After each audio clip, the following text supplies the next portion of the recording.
terakhir tadi ada pertanyaan. Apa tadi pertanyaannya? Memakai emas dalam sholat. Tapi yang pertanyaan ada.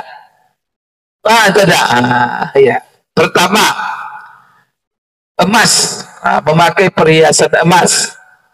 Perhiasan emas, cincin, gelang, subang, kalung, apa.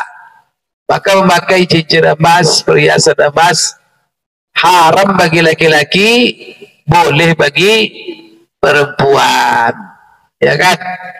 Sekarang yang ditanyakan, dia udah tahu haram nih, dipakainya juga, kan itu, dipakai juga dibawa sholat. Apakah batal sholatnya atau rusak sholatnya gara-gara dia sholat dengan cincin emas? Sampai banyak sekarang tuh, ada orang tak peduli kadang-kadang dengan agama ini, atau dia barangkali berpegang kepada fatwa-fatwanya leneh, maka ya pakai emas. Jadi Rasulullah SAW pernah Rasulullah pakai cincin emas tapi dibuangnya, dia lempar, setelah itu dia katakan ini haram. Sahabat juga semenjak itu Rasul tak pakai lagi. Jadi bagaimana kalau dibawanya sholat, hukum haram hukumnya, batal sholatnya? Di sini ada dua pendapat ulama. Ya kan, kalau ada pendapat ulama, karena kita ini didasarkan apa fatwa ulama. Kita ini kan mengikuti ulama kita, tidak mengikuti sembarangan. Jadi kebanyakan ulama, jumhur, mengatakan bahwa sholatnya sah, tak ada masalah. Kenapa? Ya karena tak ada hubungan dengan sholat. Ya, emas itu ya haram makanya, maka memakai emasnya dia berdosa. Kalau dia buat sholat, sholatnya tetap sah. Jadi tidak salah. Artinya bukan tidak salah dipakai emas, ya salah, cuman tidak mengakibatkan, menyebabkan sholatnya tidak sah sholatnya. Kenapa? Karena itu dua hal yang berbeda. Tidak pakai cincin itu satu masalah, sholat itu masalah pula, bahkan tidak ada hubungan. Maka memakai cincin yang haram, sedangkan sholatnya tetap sah. Sama dengan orang yang umpamanya orang sholat dengan kain hasil korupsi, dicurinya baju di toko, baju celana, sarung, dibawanya bajunya bersih kan, tapi hasil korupsi.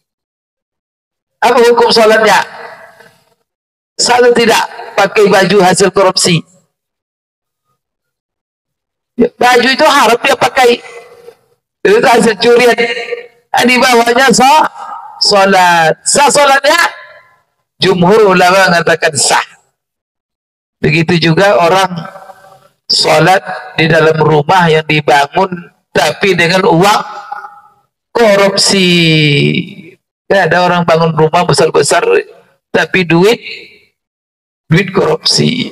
La ilaha illallah. Sah sholatnya? Maka jumhur ulama termasuk Syafi'iyah, Malikiyah, Hanafi, ketiga-tiga ulama ini mengatakan sholatnya sah, dan dia berdosa mencuri. Memakai emas itu berdosa dia. Sedangkan mazhab Hambali, jadi Hambali itu berfatwa tersendiri dari sini fatwanya. Apabila seseorang sholat dan memakai sesuatu yang haram, mutalabbisun bil haram. Jadi makanya dia sholat tapi memakai yang haram, pokoknya pakai pakaian sutra, pakaian hasil korupsi, pakai cincin emas, maka sholatnya tidak sah. Ini menurut siapa? Hambali. Jadi ada dua pendapat situ. Maka ini apa namanya, Nah, jadi kalau dia bapak kalau bertanya kepada ulama Hambali, maka kalau tidak salah salat kamu katanya. Nah, kalau dia ada fatwa begitu, berarti dia pakai Hambali itu. Tapi apa? Salat bapak tetap sah dan bapak berdosa. Itu fatwa jumhur ulama termasuk Syafi'iyah. Maka jangan pernah bilang, bilang sama dia, kamu batal sholat kamu karena kamu pakai cincin emas. Ya, jangan-jangan dia mazhabnya Syafi'i.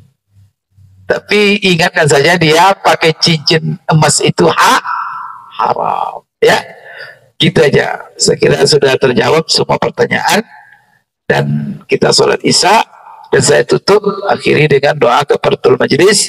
Subhanakallahumma rabbana wa bihamdik asyhadu an la ilaha illa anta astaghfiruka wa atubu ilaik wa billahi taufiq wal hidayah. Assalamualaikum warahmatullahi wabarakatuh.